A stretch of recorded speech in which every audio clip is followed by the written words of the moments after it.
Boa noite para todo mundo. Eu não preciso dizer, mas eu vou repetir, é sempre um motivo de muita alegria, muita satisfação retornar essa casa com quem nós temos. E quando eu falo essa casa, eu não falo nesse prédio, né? Eu falo aos nós, né? A nós, encarnados e desencarnados aqui presentes. Essa casa que nos traz sempre nos acolheu muito bem, sempre nos dá muita felicidade, muita alegria. Então, nós viemos hoje para mais uma fase, né? Uma oportunidade que nós vamos ter de torturá-los.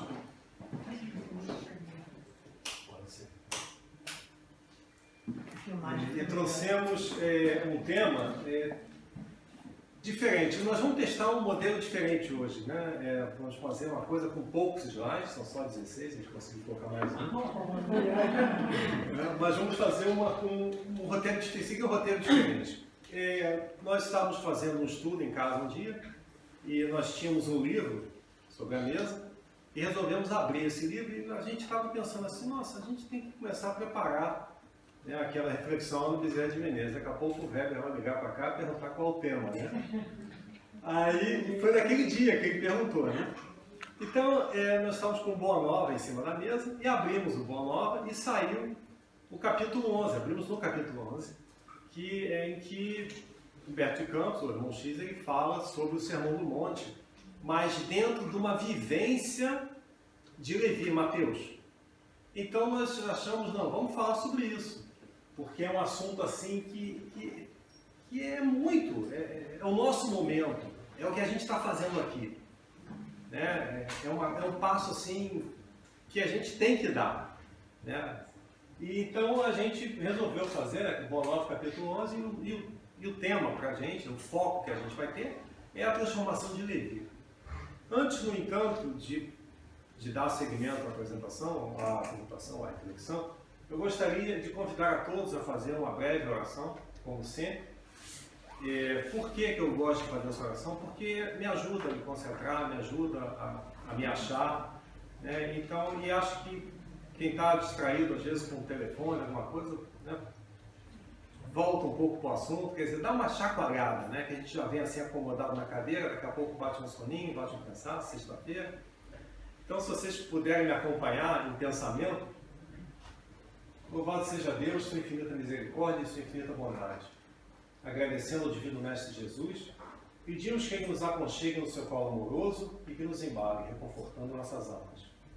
Que o amor de Deus inunde os nossos corações e que possamos transbordar esse amor, irradiando em todas as direções, em especial nos nossos lares, nos nossos refúgios sagrados. Então vamos lá, gente. Bom, como vocês já sabem, a Maria já sabe, toda vez que a gente vem fazer uma reflexão aqui, a gente gosta de fazer uma divulgação de uma instituição de caridade e eu tenho insistido, uma coisa que é meu, em fazer de uma instituição em especial. Eu imagino que todo mundo aqui, a maioria, conheça o Alberto Almeida. Alguém não conhece o Alberto Almeida? Então, o Alberto Almeida, ele é um profissional, tem a profissão dele, e ele é a face pública de uma instituição de caridade que fica em Belém do Pará, chamada Jardim dos Oliveiras. Então, eu coloco o rosto dele aqui porque é a face pública, né? É quem a gente conhece. Mas o Jardim das Oliveiras,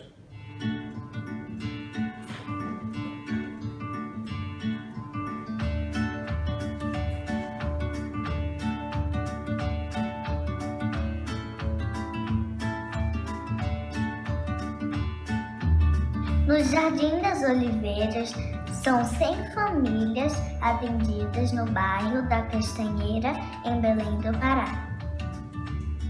700 pessoas potenciais para o bem. 250 refeições por dia. Crianças e jovens nutridos de corpo e alma. 1000 consultas médicas e 500 atendimentos odontológicos. A saúde revelada em cada sorriso. 200 pessoas nos grupos de convivência. Assistência, amor e inspiração para o equilíbrio. 80 alunos da educação infantil, 150 crianças e adolescentes em atividades criativas. Em meio à natureza, produzir risos e transformar vidas. Em média, R$ 80 mensais por pessoa atendida. Gente a florescer para a vida. Esse é o nosso jardim. Venha fazer parte. Seja um padrinho, seja uma madrinha ou uma empresa solidária. Acesse www.jardimdasoliveiras.org ou entre em contato pelo 3245-1681. Jardim das Oliveiras, 44 anos de existência. Seres desenvolvidos integralmente para o bem. Quer dizer, o Jardim das Oliveiras, ele ajuda, ele faz um trabalho social em Belém do Pará. Quem não conhece Belém do Pará é uma capital do Brasil bastante pobre, e com a pobreza vem a violência e outros problemas, né? Então, eu gosto de fazer essa divulgação porque às vezes a gente tem a vontade de ajudar, de fazer alguma coisa e não sabe muito bem o que fazer, né? Aí a gente vai ao McDonald's, desculpa o McDonald's, nada contra o McDonald's, né? Come o Big Mac, paga 5, 6, 7, 8 libras no lanche, né? E às vezes com menos do que isso, a gente poderia se beneficiar. Você já conhece o Jardineiro Net? Trata-se de uma plataforma online que dá aos seus assinantes acesso a centenas de vídeos com conteúdos da doutrina espírita, psicologia transpessoal e muito mais. É uma importante ferramenta de auxílio para pessoas que buscam se aprimorar espiritual, intelectual e emocionalmente. Ao assinar o Jardineiro Net, você adquire acesso ilimitado ao conteúdo e pode assistir onde e quando quiser. Isso porque a plataforma é compatível com qualquer aparelho conectado à internet, como computadores, smart TVs, videogames, smartphones ou tablets. No Jardineiro Net é possível encontrar seminários, palestras e vídeos exclusivos do Alberto Almeida e amigos do Jardim das Oliveiras. Assinando o Jardineiro Net, você também contribui com as obras assistenciais do Jardim das Oliveiras, uma organização sem fins lucrativos localizada no bairro Castanheira, em Belém. Há mais de 45 anos, o Jardim das Oliveiras oferece apoio assistencial a diversas famílias do bairro, proporcionando atividades de cultura, arte e educação para crianças, jovens, adultos e idosos socioeconomicamente vulneráveis. Acesse www.jardineironet.com, escolha seu plano e assine agora. Jardineiro Net, conteúdo que transforma.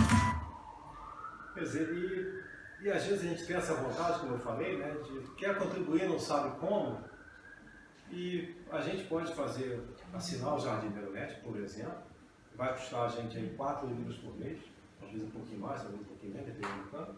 E a gente está contribuindo de alguma forma para a gente que faz, né? Que auxilia. Bom, então vamos voltar ao tema aqui, né? A gente começa com... Você quer? Sim.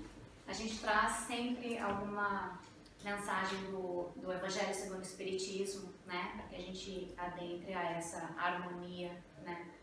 Então a gente traz Lázaro hoje, né? Dizendo para nós, entendendo a lei de amor que une todos os seres, encontrareis os suaves prazeres da alma, que são o início das alegrias celestes.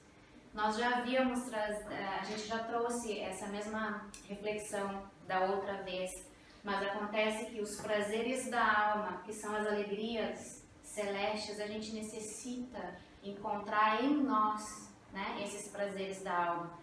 Ajudar o próximo, ajudar a nós mesmos, né, estudar, refletir, né, agir no bem. Isso nos dá prazer também, muito mais. Bom, então, aqui está o Boa Nova. Quem nunca leu o Boa Nova? Pois é, está na hora, gente. né? Depois de Paulo Estevão, né? Boa Nova. Então, o capítulo 11 do Boa Nova é o Sermão do Monte. Mas o capítulo não fala sobre o Sermão do Monte. O capítulo fala sobre uma vivência de Levi, de Mateus. E é o que nós vamos fazer. O modelo vai ser diferente, não vai ter aqui PowerPoint para a gente ler. A gente vai ler o capítulo junto. Né? Nós vamos ler e a gente vai refletindo conforme nós fomos caminhando, conforme nós fomos andando. Didaticamente, nós dividimos esse capítulo, né, em 4 momentos, né, em que a gente acha que, assim, os 4 momentos principais, o que a gente entendeu que Levi passou nesse capítulo. Né? O primeiro momento foi o momento em que ele demonstrou incompreensão. No segundo momento, em que ele pôde fazer uma reflexão. No terceiro, onde ele foi esclarecido, houve um esclarecimento. E no quarto, onde a gente finalmente vê a transformação de Levi, que é o foco do que a gente gostaria de refletir aqui, porque é o nosso momento, nós precisamos nos transformar. É minha opinião. Então o Trato de Campos se inicia assim. Difundidas as primeiras claridades da Boa Nova, todos os enfermos e derrotados da sorte, habitantes de Corazim, Magdala, Betsaida, Dalmanuta e outras aldeias importantes do lago, enchiam as ruas de Cafarnaum em turbas ansiosas. Eu gostaria de fazer um comentário aqui e ressaltar isso. Todos os enfermos e derrotados da sorte. Olha o foco, gente. Não está falando aqui de ninguém bem sucedido, não está falando de pessoas, né, profissionais, não, está falando derrotados da sorte, né, os miseráveis no plano material. Os discípulos eram os mais visados pela multidão, por motivo do permanente contato em que viviam com o seu mestre. De vez em quando, Filipe era assaltado, em caminho, por uma onda de doentes. Pedro tinha a casa rodeada de criaturas desalentadas e tristes. Todos queriam o auxílio de Jesus, o benefício imediato de sua poderosa virtude. Então, eu gostaria de ressaltar aqui uma coisa. Todos queriam auxílio. Mas olha só, benefício imediato. O que isso tem a ver com a gente? A gente às vezes não quer que o céu resolva os nossos problemas. Não é isso? A gente topa encarar uma programação reencarnatória com aquelas dificuldades que nós precisamos exercitar. Aí quando chega aqui, céu, pelo amor de Deus, tira isso do meu caminho. Não é isso que a gente faz? Então, esse primeiro momento aqui, a gente já vem que nada mudou. Né? Quem estava lá em Israel há 2000 anos atrás, talvez nós todos, né? Não mudamos, nós ainda queremos a mesma coisa, o benefício imediato das virtudes. Aos primeiros dias do apostolado, um pequeno grupo de infelizes procurou Levi na sua confortável residência. Desejavam explicações sobre o Evangelho do Reino, de modo a trabalharem com mais acerto na observância dos ensinamentos do Cristo. O coletor da cidade manifestou certa estranheza. Então aqui todos desejavam explicações sobre o Evangelho do Reino. A gente também não deseja explicações sobre muitas coisas. E como que a gente está direcionando a nossa vontade para descobrir essas questões que muitas vezes a gente tem um monte de pontinho de interrogação em volta da gente, né? No que a gente está colocando o nosso foco? Eles aqui estavam querendo saber sobre o Evangelho do Reino. Afinal, disse ele aos infortunados que o procuravam, o novo reino congregará todos os corações sinceros e de boa vontade, que desejem emanar-se como filhos de Deus. Mas que podeis fazer na situação em que vos encontrais? Então a gente vê, né? Mateus diz aos infortunados que procuraram, né, que o reino vai congregar todo mundo que queira. Não é isso? Então está aberto para todo mundo. Mas aí vem assim, mas o que vocês, miseráveis, desafortunados da sorte, em que vocês podem contribuir? O que a gente vê aqui nesse momento, né, a minha percepção com relação ao que Mateus Levi faz nesse momento? ele não entende. Ele está olhando no plano material, ele está com foco na vida material. Então, a gente vê aqui uma situação que a gente faz. Quem é que aqui tem sempre, 24 horas por dia, o foco na vida espiritual, na nossa vida como espírito imortal? Quem é que não está sempre correndo de alguma coisa, ou precisando de alguma coisa, ou trocar de telefone, ou comprar uma televisão, ou fazer uma viagem? A viagem tem um aspecto cultural, vamos botar isso de lado, né? Mas a gente está preocupado com a nossa vida material, comprar uma roupa nova, né? Fazer sucesso junto a um grupo de pessoas.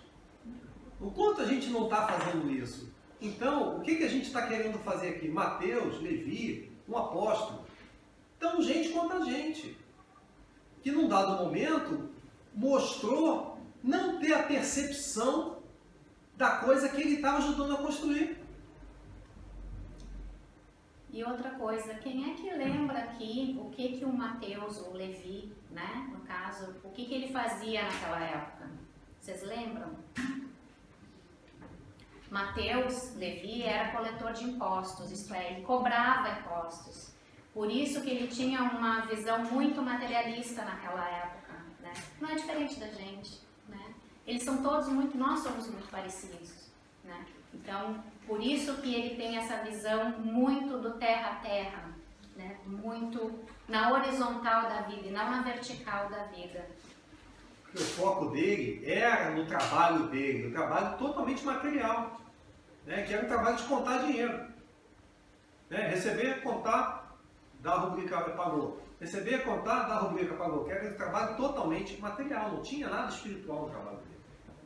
Então, continuando, dirigindo-se a 3 deles, né, dos infortunados que o procuraram, de seus conhecidos pessoais, falou convicto.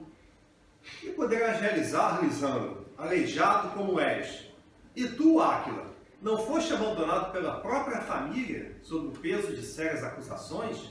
E tu, Pafos, acaso edificaria alguma coisa com as tuas atuais aflições? Os interpelados entreolharam cabisbaixos, humilhados. Somente então chegavam a reconhecer as suas penosas deficiências. A palavra rude de Levi os despertara. Como é que a gente está usando a nossa palavra no dia a dia? Trazendo para reflexão. Tomara-os uma dor sem limites. Jesus dissera nas suas pregações carinhosas que seu amor viera buscar todos os que se encontrassem em tristeza e angústias do coração. Nós, né? Quando o mestre chegara, haviam experimentado a restauração de todas as energias. Então aí teve um certo conflito, né? Ok, Jesus vem, diz, né, que o reino é para todos, que o amor, e fala sobre coisas boas, legais, é carinhoso, amoroso, e um dos discípulos vem, né, dá um sacudão assim, põe o dedo na ferida. Como? Por quê? Jubilosos guardavam as suas promessas relativamente ao Pai justo e bom, que amava os filhos mais infelizes, renovando nos corações as esperanças mais puras. Achavam-se exaustos, mas a lição de Jesus lhes trouxera novo consolo às almas desamparadas de qualquer conforto material. Queriam ser de Deus, vibrar com a exaltação das promessas do Cristo. Porém, a palavra de Levi novamente os arrojara à condição desditosa. Quantas vezes a gente não diz uma verdade para alguém e a gente, na verdade, acaba com a esperança dessa pessoa? É só o povo lá de fora, gente. Aqui Não, não gente, faz não, isso, não, né? não. O pessoal que vai à reunião espírita não faz isso, gente, com certeza. Cadê o Léo? Fugiu. Fugiu, né? Então, é para a gente parar para pensar, né? Quando a gente, às vezes, é chamado a abraçar alguém, né? A dar uma palavra de consolo, mesmo sabendo que a pessoa talvez esteja errada, né? Mas que talvez ali não seja aquele momento de dizer uma boa verdade para a pessoa. É como dizia o Chico, às vezes a gente tem que postergar a verdade. né? Porque talvez a pessoa não aguente, não está precisando daquilo ali. Está precisando de um consultório. Aí depois, quando a coisa for, num outro momento, agora vamos cuidar daquele assunto de novo. Vamos ver o que você fez ali de errado, como é que pode fazer certo. É que a verdade é verdade e ponto, né? A gente não modifica a verdade. Mas como que nós vamos fazer, como que nós vamos falar, como que a gente vai interagir, é que vai fazer a diferença na vida daquele ser e na nossa também. Quando a gente despertar, né? Se a gente não foi tão feliz, quando a gente despertar, a gente também vai pensar, poxa, né? Podia ter colocado um pouquinho mais de carinho, de humildade. Eu acho que humildade também bastante, né? Porque às vezes a gente acha que tem a verdade, pega aquele troféu e sai correndo. Campeão, né? Da verdade. Né? Aí também não dá certo. E tem também uma coisa que vale a pena refletir, né? A reflexão, é que aquele ser com quem nós estamos falando, às vezes, somos nós. Só que no outro momento. Né? Se nós já não estivemos naquele lugar, poderemos vir estar. Então, muitas vezes, a gente tem que olhar o próximo como se estivesse olhando no espelho. Nós fomos ao oculista recentemente e o rapaz tinha curso de técnico para fazer óculos, não sei qual o nome que se dá isso, e ele falava, do jeito que eu aprendi que a gente tem que fazer os óculos como se fosse para a gente, não é para qualquer um. Né? Então, como é que é isso? Como é que você está tratando o espelho que você está vendo ali? Está tratando bem? Porque como a gente trata os outros, a gente se trata. Continuando. O grupo de pobres e infortunados retirou-se em desalento, imagino, né? Cabeça baixa, saindo assim, arrasados. No entanto, o mestre pregaria no monte aquela tarde e, quem sabe, ministraria os ensinamentos de que necessitavam. Olha a esperança, né? Por mais que eles estivessem ali, recebido aquela incompreensão toda do Levi, né? Naquele momento, que também é um aprendiz da vida, assim como qualquer um de nós, né? Eles lembraram de quem? De Jesus, né? Então o mestre ia pregar aquela tarde. Olha a esperança. Olha onde que a gente tem que focar. A gente foca sempre na luz, independente, né, do que acontece com a gente de ruim, a gente foca naquilo que a gente quer e vamos seguir sempre em frente. Então esse foi o primeiro momento de Levi, né, a incompreensão. Tem a palavra de Jesus que traz consolo e inclui a todos, mas ele não estava naquele momento vivenciando porque ele estava aprendendo também no caminho. Então a segunda fase, o segundo momento, é o momento da reflexão de Levi. Decorridos alguns instantes, Jesus, em companhia de André, deu entrada em casa de Levi, onde se puseram os três em animada palestra. O coletor, a certa altura da conversação, a sorrir ingenuamente, relatou a ocorrência, terminando alegremente a sua exposição com estas palavras. Só uma ressalva, quer dizer, a sorrir ingenuamente. Então, vocês veem, ele não fez isso com maldade, esse era o espontâneo dele, porque o foco dele estava onde? Na história dele recente, na vida dele como cobrador de impostos, como contador de dinheiro, nas coisas que ele via, concretas, materiais, palpáveis. Ele ainda estava despertando para o lado espiritual. Para o lado dele como espírito eterno. Então, tem essa nuance, vamos colocar assim, esse momento. Então ele diz: que conseguiriam o evangelho do reino com esses aleijados e mendigos? Mas lembrando-se de súbito que os demais companheiros, os outros apóstolos, eram criaturas pobres e humildes, acrescentou: é justo esperemos alguma coisa dos pescadores de Cafarnaum. São homens fortes e desassombrados, e o bom trabalho lhes cabe. Não vejo, porém, como aceitar a contribuição desses desafortunados e vencidos que nos procuram. Olha novamente a visão materialista, ele estava olhando somente para aquilo que ele estava vendo a nível do corpo físico. Mas e a potencialidade do Espírito? Porque é assim que Jesus nos enxerga. Jesus não enxerga um corpo bonitinho, né? Ou não tão bonitinho, né? Não enxerga o exterior. Ele olha para nós, espíritos imortais. Ele olha para a potencialidade que tem em nós, que nós somos, né? Jesus fixou o olhar no discípulo com profundo desvelo e falou com bondade, batendo-lhe levemente no ombro. Então vocês veem, né? A gente vê nisso. Jesus achou assim, puxa vida, não é nada disso que eu estou querendo passar. Aí vai, bota Levi no colo e fala com amor. É como a gente faz, né? Quando um filho, um neto faz uma travessura, uma bobagem, a gente não castiga, não dá palmada, não corta Netflix, não fica sem celular, nem tablet, né? A gente senta e conversa e explica por que ele não pode fazer, não é isso? Pois é. Então Jesus disse, no entanto, Levi, precisamos amar e aceitar a preciosa colaboração dos vencidos do mundo. Precisamos amar e aceitar a preciosa colaboração dos vencidos do mundo.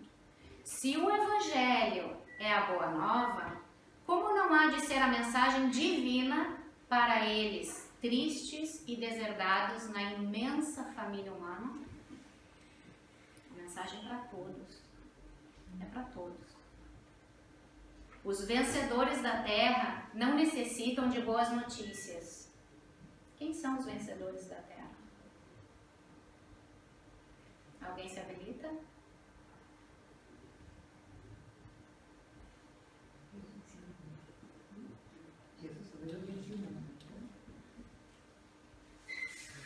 Nas derrotas da sorte, as criaturas ouvem mais alto a voz de Deus.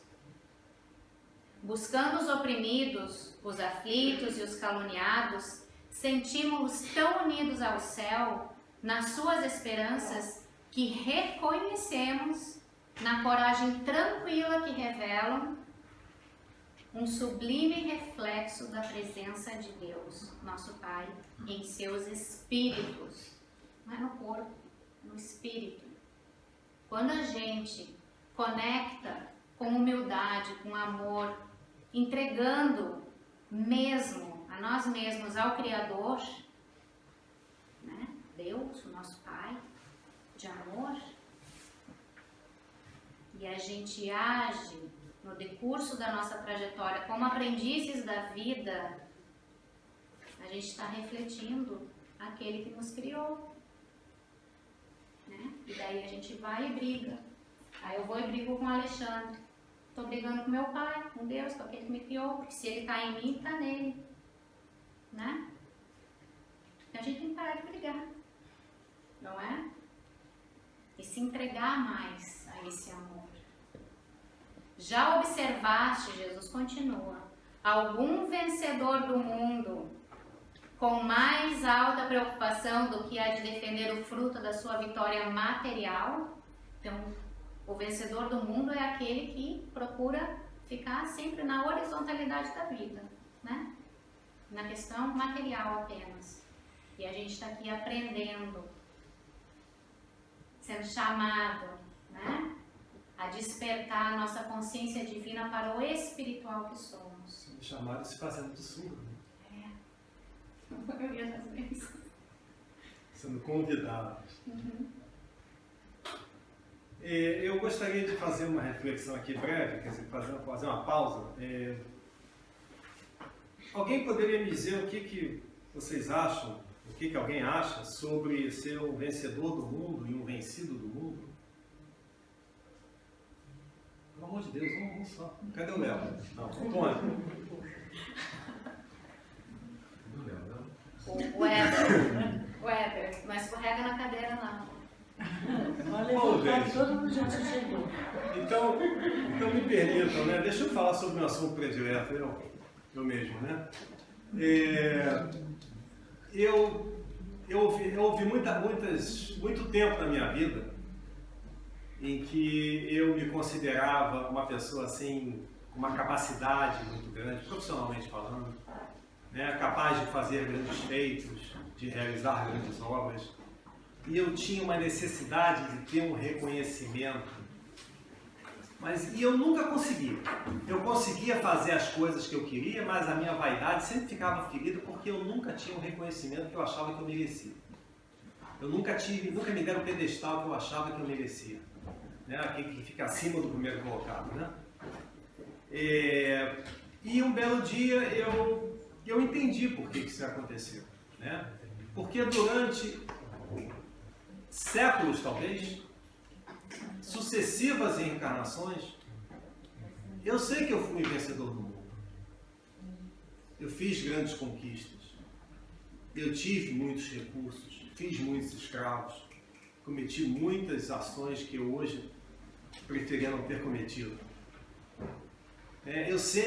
Eu tive essa coisa, e isso ficou gravado na minha memória.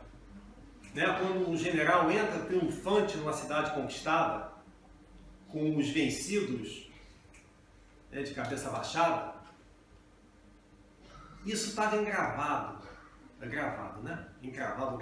na minha memória. Isso a gente vê, tem tudo a ver com o que a Thelma comentou hoje, do estudo das nossas memórias. Então, eu tinha essa memória. E as coisas foram acontecendo, as minhas experiências, graças a Deus, a minha programação reencarnatória não era uma coisa muito difícil, porque senão talvez tivesse falhado de novo.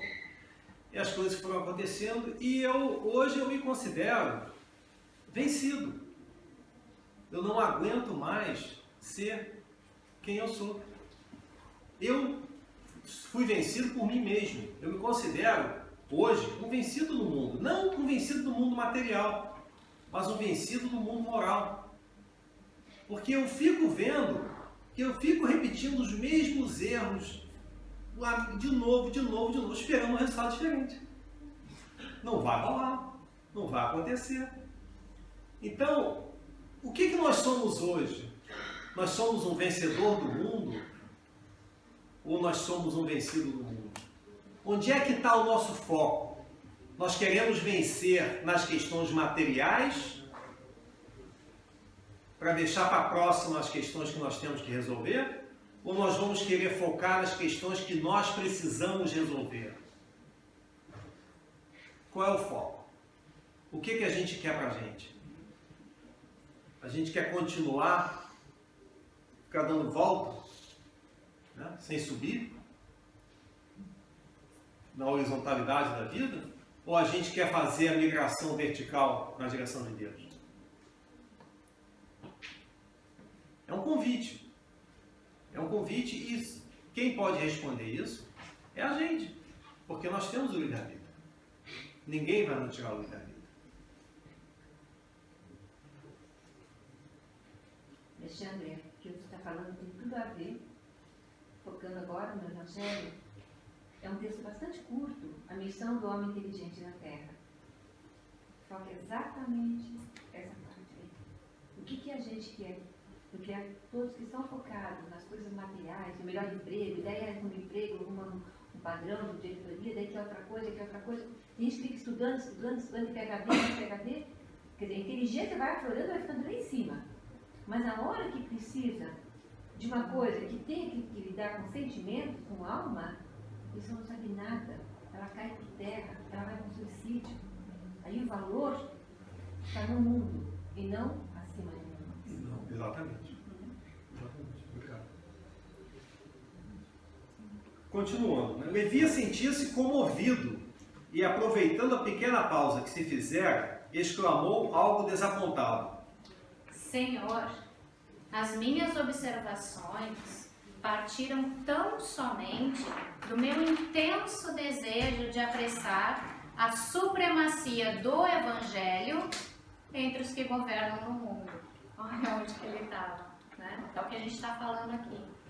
Agora imagina, gente, desculpa. Não, por favor. Esse intenso desejo, qual é o nível? A que nível é esse desejo? Material ou espiritual? Era ingenuidade mesmo do Levi? Era orgulho? Prepotência? Vamos deixar para as reflexões, Pois é, mas aqui se me permitem, um ponto, né? Intenso desejo de apressar a supremacia do Evangelho. Quer dizer, quantas vezes a gente não acha que a gente tem mais força do que Deus? E a gente acha que nós vamos fazer as coisas acontecerem no nosso tempo e não no tempo de Deus. Quantas vezes a gente não se conforma porque uma situação não se resolve. E talvez a situação não se resolva porque a gente tem que desenvolver a paciência e a resignação. A confiança, a fé, a certeza. Quantas vezes nós não tiramos Deus do centro do nosso jardim e nos colocamos no centro, achando que a nossa lei é mais forte que a lei de Deus, que a nossa vontade é maior que a vontade daquele que criou essa multitude de universos que existem aí. A gente não consegue nem saber quantos planetas, quantos corpos celestes tem no nosso universo. Imagina criar isso tudo. E essa é uma outra ilusão também, se tu me permite, né? Porque nós não tiramos Deus do centro nunca. A gente que vira as costas. A gente vira com as costas para a parede, fica olhando para a parede assim, achando que Deus não está no centro, eu estou no centro. Deus está lá, no jardim inteiro. Quem governa o mundo é Deus, afirmou o mestre convictamente. E o amor não age com inquietação. Aí eu vou me permitir fazer uma pausa e vou dar uma lida aqui num pedaço da carta de Paulo aos Coríntios, capítulo 14, itens de 4 a 8, versículos de 4 a 8. O amor é sofredor, é benigno. O amor não é invejoso. O amor não trata com leviandade, não se ensoberbece, não se porta com indecência, não busca os seus interesses, não se irrita, não suspeita mal, não folga com a injustiça, mas folga com a verdade. Tudo sofre, tudo crê, tudo espera, tudo suporta. O amor nunca falha. Bom, voltando. Agora imaginemos, Levi, que os triunfadores da terra viessem até nós, ensarilhando suas armas exteriores, né? As armas materiais, né? Figuremos alguns generais romanos chegando a Cafarnaum com os seus troféus numerosos e sangrentos, afirmando-se desejosos de aceitar o Evangelho do Reino de Deus e oferecendo-se para cooperar em nosso serviço. Certamente trariam consigo legiões de guardas e soldados, funcionários e escribas, carros de triunfos, espadas e prisioneiros. Começariam protestando contra as nossas pregações pelas estradas desataviadas da natureza. Por não estarem no íntimo, desarmados das vaidades das vitórias, edificariam suntuosos templos de pedra, em cuja construção lutariam duramente por hegemonias inferiores. Uns desejariam palácios soberbos, outros empreenderiam a construção de jardins maravilhosos. Recordando a ação das espadas mortíferas, talvez pretendessem disputar a ferro e fogo o estabelecimento do reino de Deus, exterminando-se reciprocamente, por não cederem uns aos outros em seus pontos de vista. Desde que cada vencedor se julga, no mundo, com maior soma de direitos e de importância. A pretexto de lutar em nome do céu, né, matarem em nome do amor, espalhariam possivelmente incêndios e devastações em toda a terra. E seria justo, Levi, trabalhássemos por cumprir a vontade do nosso Pai, aniquilando seus filhos, nossos irmãos? O apóstolo ouvia assombrado, em face da profundeza de sua argumentação. O mestre continua. Até que a esponja do tempo absorva as imperfeições terrestres, através de séculos de experiência necessária, já passaram 20, né, gente?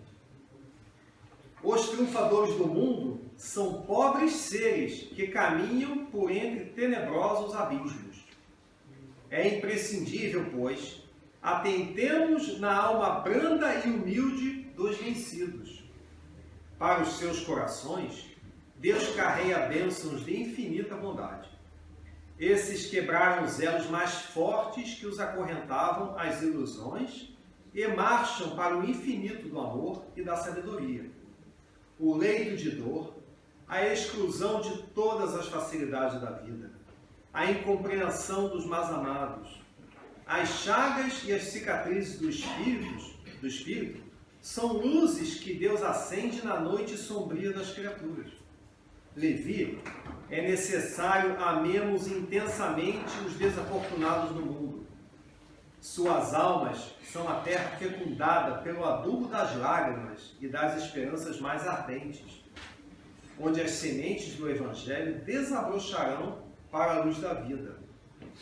Eles saíram das convenções nefastas e dos enganos do caminho terrestre e bendizem do nosso Pai.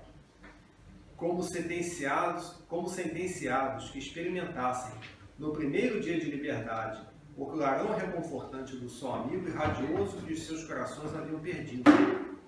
É também sobre os vencidos da sorte, sobre os que suspiram por um ideal mais santo e mais puro do que as vitórias fáceis da terra, que o Evangelho assentará suas bases divinas. Eu me lembro sempre, alguém aqui não sabe quem é o Divaldo Franco? Bom, o Divaldo Franco é uma outra pessoa, né, encarnado, baiano, e ele tem uma vida dedicada ao espiritismo. Ele hoje tem 92 e, se não me engano, começou aos 7. E ele tem uma obra social que, se o Jardim das Oliveiras é uma obra social linda, a que o Divaldo participa, ajudou a construir, tem uma outra escala. E o Divaldo, ele também ele faz apresentações, palestras, e tem YouTube direto, Divaldo Franco. Quem nunca ouviu, por favor, vale muito a pena. E ele fala da mãe dele, né? Que a mãe dele foi uma pessoa que era analfabeta e tiveram uma fase da vida assim, com bastante limitações materiais. Tanto que ela não almoçava para que os filhos comessem. Tomava café. Tomava taça. E uma época ele queria ensinar ela a ler e ela não quis. Porque ela achava que ela não, que estava de bom tamanho para a experiência que ela tinha, para a necessidade dela. E ela desencarnou e se revelou depois como um espírito de bastante luz, bastante evoluído. Bastante desenvolvido. Então, às vezes, se a gente olhasse assim na rua, a gente vê aquela pessoa assim que não sabe ler, não sabe escrever, a gente fala assim, pobre coitado, miserável. E não sabe quem é o espírito que está por detrás daquele corpo, por trás daquela armadura, daquela máscara. E às vezes depois a gente se arrepende, só que não tem mais volta. Quiser volta tem, mas aí que não, mas vai ter que dar a volta, né?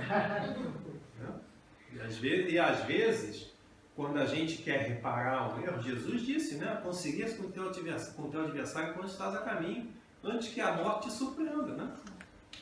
Ou você ou ele, porque a morte chegou de um dos dois, separou, no plano material não há mais como remendar. Vai ter que esperar uma próxima oportunidade. Eu fico imaginando quando eu desencarnar, vou chegar do outro lado, vai ter alguém com um bloquinho assim, né?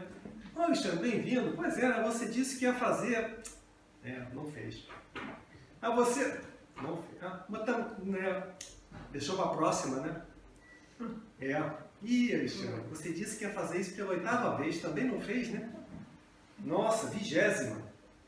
Alexandre, fim da fila. Eu vou fim da fila, esperar mais uma oportunidade. Hoje, me disseram, não sei se é fato isso, que hoje para a gente conseguir a reencarnação de um grupo familiar está demorando por volta de 300 anos. Mas todo mundo tem 300 anos ressobrando, né? Não é problema. Mas como a gente sempre tem que lembrar a questão do amor e da esperança, né? Sim, muitas coisas que a gente se comprometeu no plano espiritual, no nosso processo reencarnatório, a gente possivelmente não está cumprindo, não está desenvolvendo. Mas tem muita coisa também que a gente faz. Sim, e a gente também precisa lembrar disso, porque senão a gente vai ficar deprimido em cima de uma cama e daí não vai fazer nada, né? Não, a gente faz coisa boa também, mas a gente tem que se empenhar, a gente tem que se motivar cada vez mais para acessar a potencialidade do espírito imortal que somos. né? E é isso que a gente precisa focar para poder seguir sempre em frente. E o bem que se faz também, ele faz mais bem para nós mesmos, né? Dá uma satisfação íntima tão grande. Exatamente. E aí tu tem vontade de fazer mais e mais e mais do que ficar inerte. Exatamente. Como tu diz, né? Tu vê às vezes uma pessoa atirada na rua, às vezes drogado, bêbado. Aí, ó. Não quer nada, vagabundo, Nunca. né? Levanta e vai trabalhar. Como se a pessoa não tivesse essa opção naquele momento, não tivesse mais precisando de um colo, muitas vezes. Uma palavra amiga, né? Uma palavra amiga do que...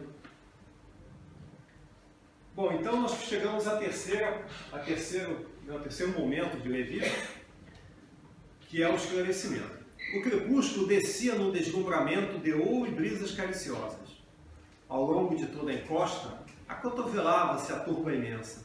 Muitas centenas de criaturas se aglomeravam ali, a fim de ouvirem a palavra do Senhor, dentro da paisagem que se aureolava dos brilhos singulares de todo o horizonte pincelado de luz. Eram velhinhos trêmulos, lavradores simples e generosos, mulheres do povo agarradas aos filhinhos. Entre os mais fortes e sadios, viam-se cegos e crianças doentes, homens maltrapilhos exibindo as verminas que lhes corroíam as mãos e os pés. Todos se comprimiam ofegantes, ante os seus olhares felizes. Gente, pessoal miserável desse com olhares felizes, né? Olhares felizes. É pra gente pensar, né?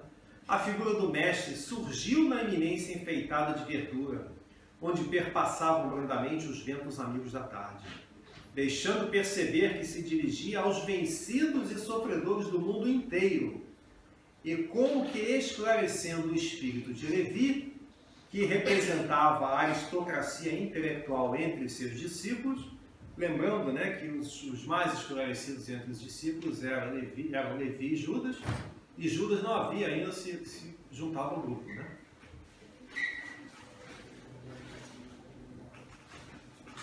Na sua qualidade de cobrador dos títulos populares, Jesus, pela primeira vez, pregou as bem-aventuranças celestiais. Sua voz caía como bálsamo eterno sobre os corações desditosos. Bem-aventurados os pobres e os aflitos. Felizes os pobres e os aflitos. Bem-aventurados os sedentos de justiça e misericórdia. Felizes os sedentos de justiça e de misericórdia. Bem-aventurados os pacíficos e os simples de coração.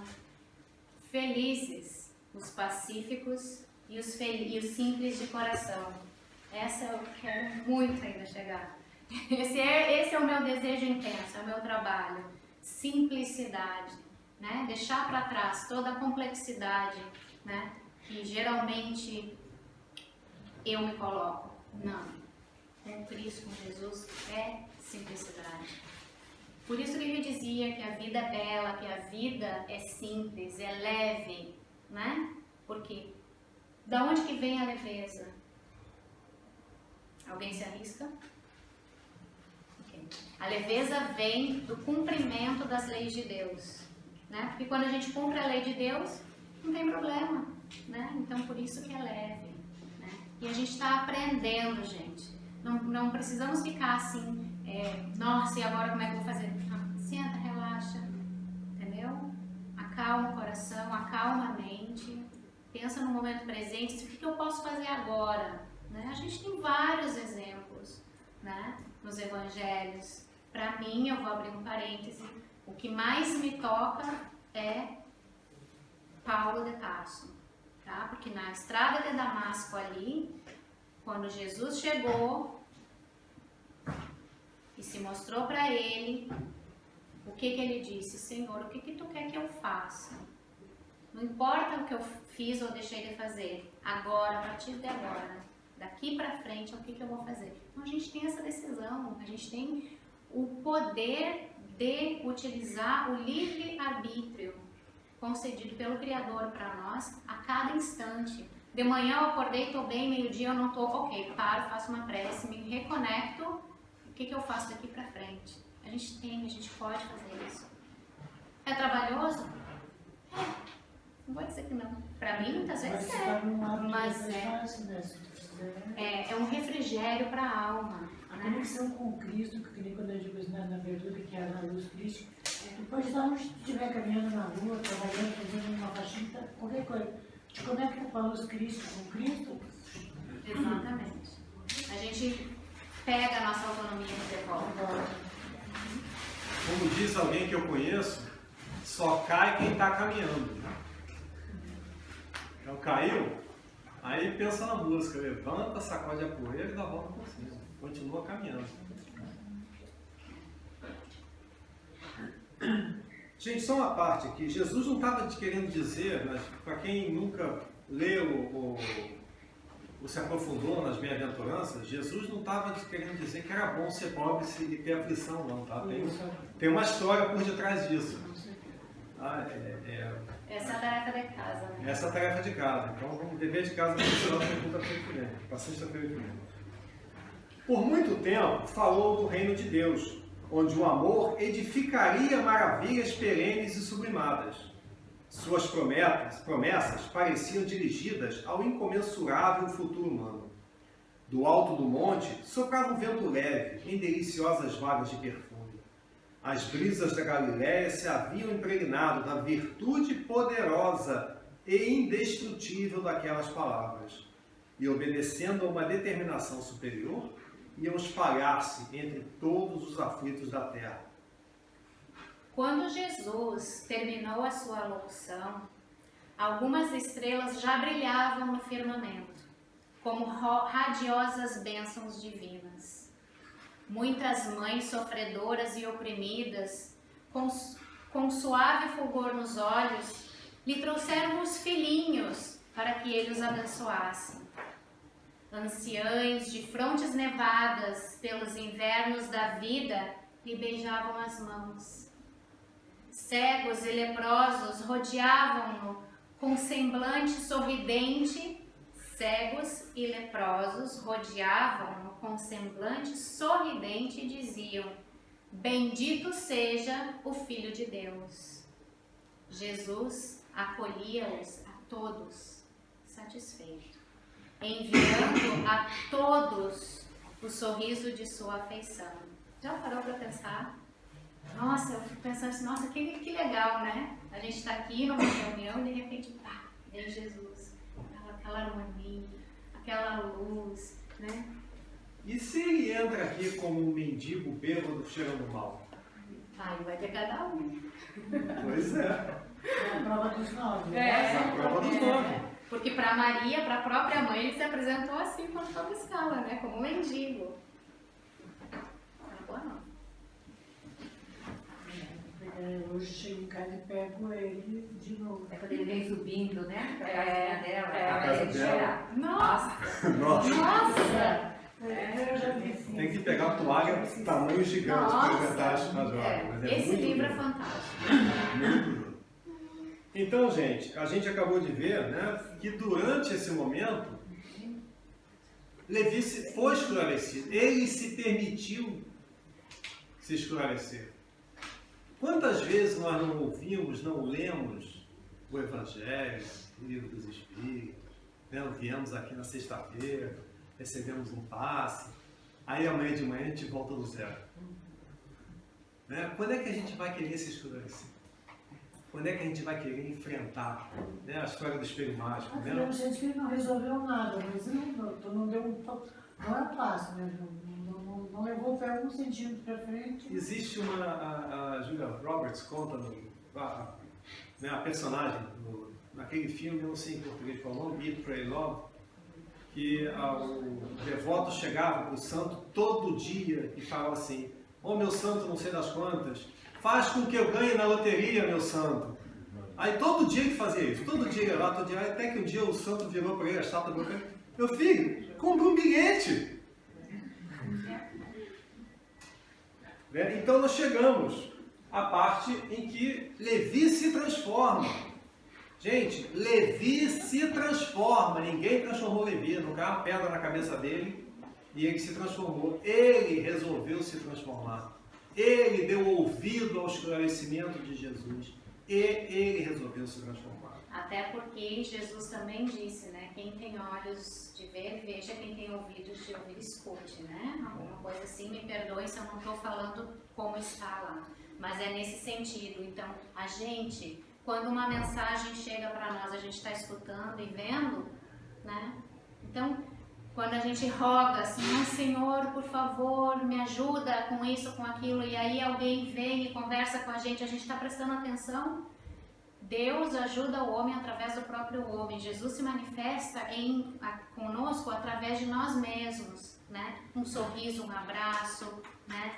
Uma palavra firme também, porque Jesus ensinou que é sim, não, né? Não é passar a mão na cabeça de ninguém, a gente não está aqui para ninguém passar a mão na nossa cabeça, a gente está aqui para aprender a crescer, né? Em espírito. Levi sentiu o quê? Levi sentiu uma coisa interna, né? Que naquele crepúsculo inovidável, uma emoção diferente lhe dominava a alma.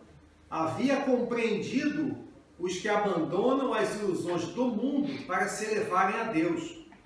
Observando as filas dos humildes populares que se retiravam, tomados de imenso conforto, o discípulo percebeu que os pobres amigos que o visitaram à tarde desciam do monte, abraçados, com uma expressão de grande ventura, como se os animasse um júbilo sem limite. O coletor de Cafarnaum aproximou-se e os saudou transbordante de alegria, compreendendo que o ensino do Mestre em toda a sua luz abrangia o porvir infinito do mundo. Grande esperança e indefinível paz lhe haviam penetrado o âmago do ser. No dia imediato, o ex-publicano abriu suas portas a todos os convivas daquele crepúsculo memorável. Jesus participou da festa, partiu o pão e se alegrou com eles. Gente, Jesus é isso, Jesus é alegria. Não tem nada de ficar deprimido, de ser sério, porque se a gente não for relaxado, se a gente for alegre, a gente não está seguindo Jesus. Não, Jesus é alegria. Em todos os momentos em que nós temos uma situação de mais intimidade, que cita a vida de Jesus, né, como encarnado, eram sempre situações de alegria. Ele gostava de estar com os amigos, de se alegrar com os amigos, de fazer refeições com os amigos. Tá? Então, eles estavam na festa, né? Levi estava com toda aquela manifestação diferente, porque ele havia se modificado interiormente. Então, seguindo. E quando Levi abraçou o aleijado Lisandro, um daqueles que ele tinha sido rude, que tinha humilhado, com a sinceridade de sua alma fiel, o mestre contemplou enternecido e disse, então Jesus virou para Levi e disse, Levi, meu coração se rejubila hoje contigo, porque também são bem-aventurados todos os que ouvem e compreendem a palavra de Deus. E acrescentamos, e agem. Ouvem, compreendem e agem. Esse é o convite para nós. Porque a palavra de Deus, Jesus resumiu a palavra de Deus no amai-vos uns aos outros, não é isso? Ele não disse, ele disse amai-vos, né? O verbo que na conjugação que se encontra empreende a ação. Ele não disse, fiquem sentados no sofá da sala assistindo Netflix, sentindo amor. Ele não disse para sentir amor, ele disse para amar. O que é amar? Essa é a pergunta, né, de $1 milhão, né? Que é o que a gente está aqui para aprender. O que é amar? Amar é atender a necessitados? Amar é mostrar educar um filho dizendo não quando é necessário? Amar não é passar a mão na cabeça, não é resolver os problemas pelos outros. Amar é se disponibilizar para ajudar o outro. Ajudar, não fazer por ele. Porque cada um tem que carregar a sua cruz, não é isso? É também aprender a escutar, né? Porque lembrando, a gente tem uma boca e dois ouvidos, né? Então a gente necessita escutar também. Isso, além de amor, também está ali ao lado, que é caridade, né? A gente necessita disso. Quantas vezes nós necessitamos falar? Quantas vezes nós necessitamos somente ouvir, né? E esses movimentos são movimentos extremamente ativos. Nada disso é passivo.